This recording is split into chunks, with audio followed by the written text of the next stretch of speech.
오늘 이 시간 주제 강연을 담당해 주신 곽전대 감독회장님, 현 기독교 대한감리회 감독회장으로 수고하시고 계십니다. 오늘 제목은 부르심에 응할 선교사의 준비라고는 제목을 가지고 우리 말씀해 주시겠습니다.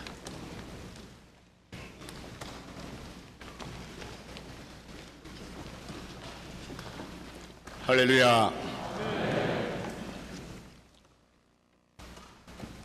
본 대회 주제 와서 도우라, 이 절실한 요구에 가서 도울 자가 누구이겠습니까? 이는 이사야 6장 8절과 같은 응답자입니다. 누가 우리를 위하여 갈고라고 말씀하실 때에 내가 여기 있나이다, 나를 보내소서라고 응답할 사명자가 있어야 할 것입니다. 우리가 여기 모여 대회를 하고 세상의 주목을 받을 만한 역사적인 행사를 치른다 해도 구체적으로 선교 현장에 가서 선교할 인물이 빈곤하면 효과가 없을 것입니다. 예수께서는 제자들을 오라 부르시고 훈련시켜 가라 명령하셨습니다. 이 순서는 오늘도 동일하게 진행되어야 선교를 할 수 있을 것입니다. 그러므로 부르심에 응할 응답자가 중요한 것을 깊이 인식할 필요가 있습니다. 비유컨대 국방을 위하여 온 국민이 잘 후원한다 할지라도 전선에 나갈 장병이 없다면 국방은 할 수 없을 것입니다. 그래서 본인은 부르심에 응할 선교사의 준비에 대하여 말씀을 준비했습니다. 선교 현지에 가서 구체적인 선교 활동을 할 본인과 보내는 단체들이 어떤 준비를 해야 좋은 효과를 나타낼 수 있을지에 대하여 다음 몇 가지 항목을 정리하였습니다. 첫째는 선교사들의 자질 문제입니다. 이것은 이미 다 여러분들이 자질을 갖추시고 현장에 가서 일을 할 것입니다만은 다시 한번 생각을 해볼 필요가 있다고 그렇게 이 말씀을 정리했습니다. 첫째는 구원의 확신입니다. 가장 평범한 표현 같지만 가장 귀중한 내용임을 인식해야 할 것입니다. 이는 비록 선교사만이 아니라 기독교 계통의 모든 일에 종사하고 있는 사람들은 기필코 이 관문을 통과해야 하는 것입니다. 구원의 확신이 없는 자는 주의 일꾼이 될 수 없습니다. 만약에 있다면 그는 한 직업인으로서는 가능할지 몰라도 사명자는 될 수 없습니다. 나 같은 죄인이 예수 그리스도의 공로로 구원을 받았다고 하는 감격이 가슴에 벅차지 않는 한 주의 일에 헌신할 수 없습니다. 이 과정은 머리에서 이루어지는 것이 아니라 가슴에서 이루어지는 것입니다. 이는 곧 체험적인 사건이 자아를 붙잡아주는 힘이 되는 것입니다. 주변에 어떠한 시험과 유혹이 있을지라도 내가 느낀 구원의 확신이 있는 한 흔들리지 않을 것입니다. 선교사들은 남달리 하나님의 부르심에 내가 여기 있나이다, 나를 보내소서라고 굳게 서약하고 나선 사람들입니다. 그러므로 더욱더 구원의 확신이 강하고 확실해야 할 것입니다. 다른 모든 조건들이 다 갖추어졌다 할지라도 구원의 확신이 없다면 엔진 속에 불이 꺼진 상태와 같은 것이라 비유할 수 있습니다. 주님이 죽기까지 하시면서 나를 구원하여 주셨는데 그가 원하여 명하는 것을 어찌하지 않으랴 하는 마음가짐이 있어야 이 일을 할 수 있을 것입니다. 이와 같은 마음가짐은 구원의 확신이 있는 데서 생겨지는 것입니다. 그러므로 구원의 은총에 감격한 마음이 부르심에 응할 자의 기본 자세이며 준비의 기초가 되는 것을 재인식해야 할 것입니다. 소위 요즘 말하는 고등 종교들이 윤리적 차원이나 민중을 지도하는 측면에서는 다소 대화를 할 수 있을지 몰라도 구원은 오직 한 길, 예수 그리스도를 통해만 구원을 받을 수 있다는 이 확실한 교리를 가지고 있는 우리들이 온 세계에 예수 그리스도를 전해야 될 그런 사명이 우리에게 있는 줄로 믿으시길 바랍니다. 그리고 두 번째는 소명의 이유가 분명해야 합니다. 소명의 이유가 보내는 단체나 가는 본인이 분명히 알아야 할 것입니다. 그것은 본 대회의 주제에 잘 나타나 있습니다. 와서 도우라. 사도 바울이 전도 당시 마게도냐 사람 하나가 서서 와서 도우라라고 간청한 형평과 같이 오늘날에도 현대적 마게도냐 사람들이 간곡히 와서 도우라는 호소를 하고 있는 것입니다. 이와 같은 호소에 하나님은 그들을 구원케 위하여 사명자들을 소명하고 계시는 것입니다. 조난자가 구명을 요청해 올 때에 도의적 측면에서도 신속히 구해 주어야 하는 것일 것입니다. 죽어가는 사람들을 무관심 속에 버려둠으로 죽었다고 한다면 책임이 없을 것입니까? 하나님은 사랑이십니다. 죄의 값으로 죽어가는 사람들을 버려둘 수가 없어 그들을 구원케 위하여 가서 도울 자를 부르시고 계십니다. 여기에 분명한 소명의 이유가 있는 것입니다. 주께서 친히 명령하시기를 그러므로 너희는 가서 모든 족속으로 제자를 삼아 아버지와 아들과 성령의 이름으로 세례를 주고 내가 너희에게 분부한 모든 것을 가르치라 하셨습니다. 또 너희는 온 천하에 다니며 만민에게 복음을 전파하라 하셨습니다. 이 명령을 수행하기 위하여서는 일꾼이 필요합니다. 이 일꾼을 하나님이 소명하십니다. 베드로를 부르듯 마태를 부르시듯 필요한 종들을 부르고 계시는 것입니다. 그래서 이 부름에 응한 선교사의 각오를 생각하지 않을 수 없습니다. 하나님의 소명은 주권적인 방법입니다. 응답자와 의논하여 소명 가부를 결정하는 것이 아니라 일방적인 방법이라는 뜻입니다. 실례를 하나 들면 사도 바울이 소명받은 사건입니다. 다메섹 도상에서 강압적인 방법으로 굴복시켜 이방인과 임금들과 이스라엘 자손들 앞에 복음을 전하기 위하여 글을 삼으신 것입니다. 이런 경우는 응답자의 의사가 전혀 반영되지 않았습니다. 하나님의 주권적인 행사입니다. 여기서 우리 응답자의 자세는 순종할 뿐임을 명심해야 할 것입니다.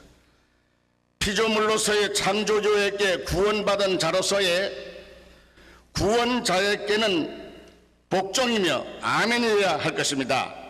이 복종과 아멘은 억지로가 아니라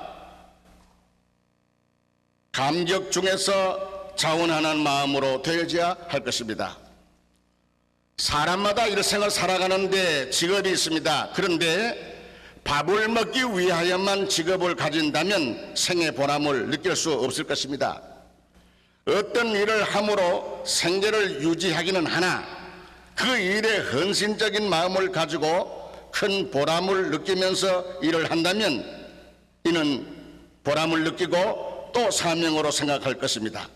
선교사는 그 일을 함으로 생활을 하기는 하지만은 직업은 아닙니다. 선교사 중에 생계를 위하여 이 일을 억지로 하는 이는 단 한 사람이라도 없을 줄로 저는 확신합니다. 선교사 모두는 구속의 은총에 감격하여 주님의 부르심에 전적인 헌신을 다짐하고 나선 이들이라 믿습니다. 100여 년 전 우리나라에 와서 활동하신 선교사들을 생각하면 익히 알 수 있습니다. 문화와 생활 수준의 격차는 이루 표현하기 어려운 정도로 차이가 있었으나 참고 견디며 복음을 전하였습니다. 제가 신학교에 다닐 때에 작고하신 구포 목사님 계십니다. 그분이 가르쳤었는데 우리나라에 선교로 와서 초기에 경험한 여러 어려운 경험담들을 종종 들려주신 일이 있었습니다. 그 내용 중에는 겨울에 발톱이 얼어 빠지고 지게에 지워 산을 넘으며 복음을 전하기도 하였다는 것입니다. 또 어느 집에 들어가서 예배를 드리면 이상한 사람이 왔다고 구경하기 위하여 문구멍을 여러 개를 뚫어놓기도 했다는 것입니다. 그래서 구포 목사님은 창호지를 몇십 장씩 가지고 다니면서 예배 드리고 난 후에 나올 때마다 집주인에게 한 장씩 주고 왔다는 그런 이야기도 있습니다. 이외에도 선교 초기에 선교사들이 당한 고난은 이루 다 말할 수 없이 많았던 것을 우리가 잘 알고 있습니다. 이는 응답자들의 철저한 헌신의 각오에서 참을 수 있었다고 생각합니다. 이번에 모인 500여 명의 선교사님들도 그와 같은 각오를 가지시고 현지에서 헌신하며 일을 하고 있는 줄로 믿습니다. 그리고 선교사들의 사명감은 이 사도 바울이 부름받은 거나 마찬가지로 나는 생각합니다. 주님의 부르심에 응답하는 선교사들은 위에서 말씀드린 대로 구원의 확신을 가지고 주님의 소명하신 이유를 알고 일할 각오를 가지면 다음 단계는 철저한 사명감이 생길 것입니다. 사명자는 그가 하는 일에 자신이 몰입되어 다른 일에 대하여는 옆도 뒤도 돌아보지 아니합니다. 다른 일에는 바보가 되고 말아야 참 사명자가 될 수 있을 것입니다. 지난번에 우리 연회 감리사님들을 모시고 소아시아와 몇 나라를 다니는 중에 비엔나를 들렸습니다. 그 나라에는 왕실에서 사용하던 말을 36필이 있는데 그 말을 동원해서 관광마차를 만들었습니다. 그 말 눈 옆에는 새까만 가림대로 가려놨어요. 그 의미는 옆을 보지 말라는 겁니다. 앞을 보고만 가라는 그런 의미에서 실효를 거둔다는 것이에요. 마찬가지로 담에색으로 법궤 실은 수레를 끌고 가던 암소들도 마찬가지였습니다. 송아지를 뗀 슬픔이 있어도 풀을 뜯고 싶어도 물을 마시고 싶어도 발걸음을 멈추지 않고 곧장 앞을 향해서만 갈 수 있었던 것은 법궤 운반의 사명에 있었기 때문입니다. 사명자는 사명을 받은 그날부터는 자기가 자신의 뜻을 따르는 사람이 아니라 부르시고 맡기신 이의 뜻을 따라 행하는 것입니다. 자기가 싫어도 가라 하면 가고 싶지 않아도 멈추라 하면 가라 하면 가고 싶어도 멈출 수 없는 그러한 자세가 되어 있어야 진정한 사명자의 귀한 일을 감당할 수 있을 것입니다. 우리가 흔히 부르는 찬송대로 부름받아 나선 임은 어디든지 가오리다. 괴로우나 즐거우나 주만 따라 가오리다 라고 하는 그 찬송 가사가 우리의 진실된 고백의 내용이 되어야 할 것입니다. 사명자는 주님의 기도대로 내 뜻대로 마옵시고 아버지의 뜻대로 하시옵소서 하는 자세로 일하는 사람들입니다. 사명자는 소명하신 이의 명을 따라 가는 길에는 목숨을 걸어야 합니다. 마치 군인이 전쟁터에서 돌격 명령을 받으면 죽음을 각오하고 적진으로 진격하듯 주님의 명령을 수행하는 사명자도 주의 일을 위하여 죽음을 각오해야 할 것입니다. 저는 지난 1월에 우리 교회에서 선교사를 파송한 현지를 순방한 일이 있었습니다. 마닐라에서 1시간 정도 남쪽으로 비행하면 두마게티라고 하는 도시가 나오고 거기서 다시 100km 이상을 차로 가서 말을 타고 2시간 산으로 올라갔습니다. 그래서 우리가 보낸 그 선교사가 활동하는 현장에 도착했는데 그곳 이름은 히말라루드라고 하는 신인민군 영향권 안에 있는 그런 오지였습니다. 이 교회를 개척하여 선교하고 있는 곽춘식 선교사에게 내가 묻기를 위험을 느끼지 않느냐고 하였더니 그는 이렇게 대답합니다. 감독님, 죽음을 각오하니 아무 염려가 없어집니다. 할렐루야. 이렇게 대답하는 27세 젊은 선교사 얼굴에는 미소가 가득하였고 눈동자에는 빛이 나고 있었습니다. 나는 그가 대답하는 모습에서 사명자의 굳은 의지를 찾을 수가 있었어요. 이와 같은 철저한 사명감이 여러분 모두에게 있는 줄로 믿습니다. 이러한 선교사들이 정말 현지에 가서 일을 하려면 구체적인 준비가 몇 가지 필요한데 이미 잘 아는 말씀이지만은 우리 다시 한번 재확인을 하고 싶습니다. 선교는 당사자가 중함은 말할 필요가 없습니다. 그러므로 주님의 부르심에 내가 여기 있나이다 나를 보내소서라고 응답하는 선교사들은 구체적으로 어떤 준비를 갖춰야 할 것인지 잠깐 생각합니다. 첫째는 체력이에요. 체력은 선교력과 동일시할 정도로 귀합니다. 선교사의 일은 결코 안일한 일이 아닙니다. 남다른 고생과 괴로움을 당하는 직분들입니다. 식문화도 다르고 기후도 다르고 생활 환경도 다른 선교지에서 일하는 경우가 대부분입니다. 더욱이 풍토병에 걸리기도 쉬운 선교사가 얼마든지 있습니다. 이런 환경을 극복하고 일하려면 건강한 체력을 유지하지 않고서는 안 될 것입니다. 선교지에서 몸이 약하거나 병들면 그 일을 중지하지 않을 수가 없습니다. 특별히 오늘 아침에 저는 김 목사님 말씀 중에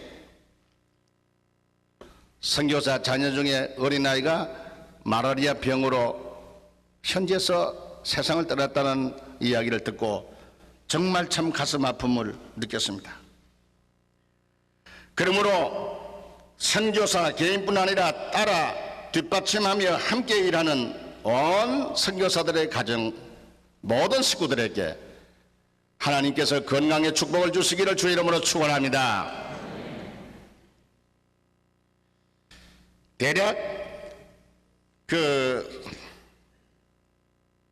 선교사들이 건강을 우리가 말합니다마는 이 건강의 유지는 선천적으로 받아진 그런 권력과 자신의 노력 그리고 하나님의 축복으로 이루어지는 것입니다마는 건강 유지는 선교사 자신들이 책임을 지고 기도하고 잘 관리해야 할 것입니다. 먼 선교 후원단체들이 자신의 건강까지 책임져 줄 수가 없습니다. 철저히 자신이 자신의 건강을 책임지는 마음으로 기도하시고 건강관리 잘하셔서 건강하게 현지에서 활동하시기를 간절히 바랍니다. 그리고 새로 선교사가 되려는 일꾼들은 일찍부터 건강에 자신 있는 체력을 형성하도록 최선을 다하고 준비해야 할 것입니다. 그 다음은 지력입니다. 특별히 선교지에서 일하려면 다방면에서 아는 것이 많아야 합니다. 만물 박사가 되어야 할 것입니다. 현 주민의 삶에 관계되는 모든 분야의 상식을 가지고 지도해야 선교사의 역할을 감당할 수 있습니다. 이를 위해서는 폭넓게 아는 지력이 필요합니다. 대략의 경우는 선교지 주민들이 선교사의 수준보다 낮은 경우가 많습니다. 그러므로 자연히 그들을 지도해야 하기 때문에 넓은 지식이 요청되는 것입니다. 선교사는 특별히 현지 언어를 속히 배워 그들과의 대화에 지장이 없도록 최선의 노력을 기울여야 할 것이며 선교사는 모든 면에서 막힘이 없도록 주를 위해서 배우고 주를 위해서 일하고 주를 위해서 활용되어야 할 것입니다. 그 다음에 자기에게 주어진 체력, 이 체력은 천부적인 소질에 관계됨이 많습니다마는 사람이 그 모든 일들을 노력하고 기술을 익혀서 몇 가지 선교에 결정적인 도움을 줄 수 있는 그런 체간이 우리에게 있어야 합니다. 예를 들면 식수가 여의치 못한 지역에서 양수기 작동법을 알므로 그 양수기를 가동시켜 주민들에게 물을 마시게 한다면 그 얼마나 간단한 이야기 같지만 효과가 크겠습니까? 또 위급한 환자를 다룰 수 있는 응급조치법을 익혀 둔다면 선교 활동에 매우 도움이 될 것입니다. 언제 어떤 경우를 만나도 척척 처리할 수 있는 재간을 가지고 있어야 1등 선교사가 될 수 있을 것입니다. 사도 바울은 장막 짓는 기술이 있어서 선교비까지도 자급자족할 수 있었으니 얼마나 좋았겠습니까? 그 다음에는 무엇보다도 우리가 갖춰야 할 영역입니다. 선교사가 모든 조건을 다 갖추었다 할지라도 영역이 없으면 그 일을 할 수 없습니다. 이는 마치 날르는 비행기가 모든 조건을 갖추었다 할지라도 기름이 없어졌다면 추락하고 마는 것과 같이 비유할 수 있습니다. 요한계시록에 보면 예수께서 4대 교회를 향하여 내가 내 행위를 아노니 살았다 하는 이름은 가졌으나 죽은 자로다 라고 말씀하셨는데, 만일 영역이 없어진다면 이와 같이 되고 말 것입니다. 만일 선교사가 영역 없이 얕은 인간 방법만 동원하여 선교 활동을 하려 한다면 10번, 100번 실패하고 말 것입니다. 왜냐하면 이 일 자체가 사람의 일이 아니기 때문입니다. 하나님의 일, 하나님의 힘으로 하는 일이기 때문에 하나님께서부터 와지는 영역, 그 힘이 없이는 할 수 없다는 것입니다. 그래서 사도 바울은 내게 능력 주시는 자 안에서 자기가 모든 것을 할 수 있다고 했지, 자기 아는 지식, 기술, 경험 이런 것들을 동원해서 할 수 있다라고 고백한 말은 없습니다. 우리가 이 영역을 받아 간수하려면 두 가지 방법이 있음을 우리가 압니다. 그 하나는 노력하는 인간의 방법과 또 하나는 하나님이 주시는 방법인데, 인간 측의 방법은 기도입니다. 여러분, 현지에서 부닥치는 여러 가지 사건들을 해결하고 전도하는 일이 아무리 바빠도 그 일을 해낼 수 있는 원동력이 되는 영역을 얻기 위해서는 기도를 쉬지 아니하고, 그래서 계속해서 저 위에서부터 내려오시는 능력을 받는 일에 게을리지 않기를 간절히 바랍니다. 누가복음 10장에 보면 당시 제자들을 둘씩 짝을 지어 보냈을 때 어린 양을 1리 속으로 보낸 것과 같이 약한 형편이었으나 그들이 승리하고 돌아왔습니다. 이렇게 승리한 이유는 주님이 그들을 선교전에 보내실 때에 내가 너희에게 뱀과 정갈을 밟으며 원수의 모든 능력을 제어할 권세를 주었기 때문인 것을 설명했습니다. 결단코 그 성공이 제자들에게 있었는 것은 아닙니다. 우리도 마찬가지입니다. 그러므로 당시 제자들을 비록 약하였지만은 그들을 해할 자가 결단코 없었습니다. 전 세계에 파송되어 일하고 있는 선교사 여러분, 영역의 소유자가 되시기를 바랍니다. 하나님이 주시는 영역을 가지고 일하시기를 바랍니다. 이 귀한 영역을 받고 그 영역이 감퇴되지 않도록 끊임없이 기도하시기를 바랍니다. 만약에 여러분들께서부터 영역이 없어진다면 알맹이 없는 껍데기 선교사로 전락하고 말 것입니다. 영역 있는 선교사가 되시기를 주님의 이름으로 축원합니다. 그리고 마지막 몇 분을 쓰고자 하는 것은 선교사를 파송한 개인과 단체들이 어떠한 준비로 계속해서 그들을 후원할까 하는 것에 대해서 잠깐 생각합니다. 선교는 부르신 하나님과 그 부르심에 응답한 선교사 그리고 후원단체 이 3자가 합해져서 이루어지는 것입니다. 다행하게도 한국은 선교사 지명생도 많고 이들 선교사를 후원하는 단체도 많이 있음을 하나님 앞에 감사합니다. 이 단체나 개인들이 잘 후원하고 있으나 몇 가지 강조하고자 합니다. 첫째는 애정적 관심을 가져야 합니다. 선교단체는 선교사를 보낸 후 깊은 애정을 품은 관심이 계속돼야 할 것입니다. 남이 하니 나도 한다는 의미 얕은 공명심으로 해서는 절대로 안 될 것입니다. 이런 마음으로 했다가는 멀지 않아 관심이 없어지고 말 것입니다.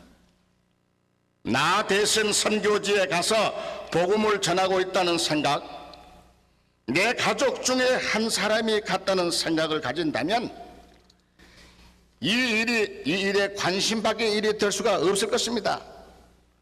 이런 관심을 가지기만 한다면 격려의 편지도 보내고 선교 현지를 순방도 하며 협력이 끊이지 않을 것입니다. 무관심은 그 일의 포기를 의미하는 것입니다. 그러므로 선교단체는 끊임없는 관심을 가지고 깊은 애정을 가지고 후원을 해야 할 것입니다.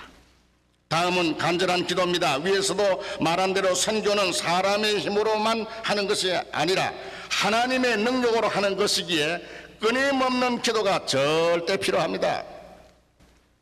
그 기도는 선교하는 현장에 응답으로 나타날 것입니다. 기도는 하나님의 능력을 끌어오는 든든한 밧줄과도 같은 것입니다. 선교단체에서 간구하는 기도는 선교 현지의 일꾼에게 큰 능력으로 임할 것을 확신합니다. 그러므로 기도 쉬는 죄를 선교단체들은 범하지 말아야 할 것입니다. 그리고 가족 돌보기입니다. 선교사가 자녀 교육 등 여러 가지 형편으로 가족을 본국에 남겨두는 수밖에 없는 그런 선교사들도 계십니다. 가족들을 거느린 호주는 가족의 형편이 편안해야 평안한 마음으로 일을 할 수가 있습니다. 그러므로 선교단체는 선교사 가족까지 책임지고 잘 돌봐야 할 것입니다. 그리하여 선교사로 하여금 아무 근심 없이 선교 일에만 전념할 수 있도록 해야 할 것입니다. 그리고 마지막은 넉넉한 선교비 지원입니다. 비선교국의 형편은 대부분 선교사를 파송하는 나라보다 경제, 문화, 생활 형편이 낮은 수준인 것을 우리가 알고 있습니다. 이 말은 복음을 전하기 위하여 효과적으로 쓸 수 있는 물질이 많이 필요하다는 것입니다. 우리나라가 선교를 받던 초창기 경우를 보더라도 익히 이해하는 내용입니다. 복음을 전하기 위하여 의료시설, 교육시설 등 설립하여 복음 전파의 터전을 삼았던 것을 알 수 있습니다. 이 일들을 위하여 재정이 필요하면 두말할 것 없습니다. 선교한다는 우리가 선교사 생활비나 겨우 보내는 형편으로서는 역부족임을 알아야 할 것입니다. 이 말은 선교지에 돈만 뿌리자는 표현은 결단코 아닙니다. 선교비를 많이 투자하여 효과적으로 쓰자는 것입니다.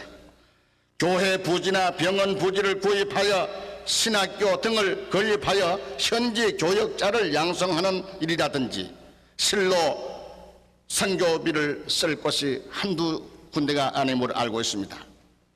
그러므로 선교단체는 선교기금을 될 수 있는 대로 많이 마련하여 현지에 보내는 것이 선교사를 보낸 단체와 개인들이 해야 할 준비사항이라고 생각을 합니다.